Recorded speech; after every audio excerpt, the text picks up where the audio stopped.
Hi எல்லாருக்கும் welcome back to channel. இன்றைக்கி என்ன வீடியோ பார்க்க போகிறீங்கன்னா சிறுவாபுரி முருகன் கோவிலுக்கு அன்பிளான்டாக எப்படி போனேன் அப்படின்னு சொல்லி தான் பார்க்க போகிறீங்க.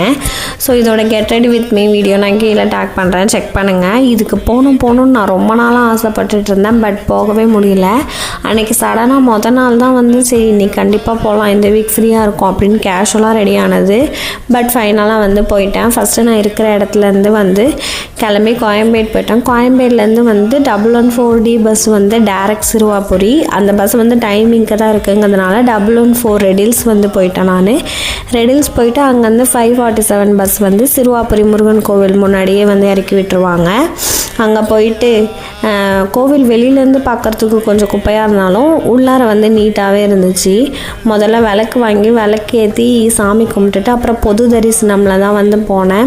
50 ருபீஸ் 100 ருபீஸ் சார்ஜ் பண்ணுற இது கூட இருக்குது. பட் அன்றைக்கி கூட்டம் இல்லை அப்படிங்கிறதுனால பொது தரிசனம்லேயே போயிட்டு நல்லபடியாக சாமி கும்பிட்டுட்டு ஒரு மாதிரி பாசிட்டிவ் வைப்பாக இருந்துச்சு.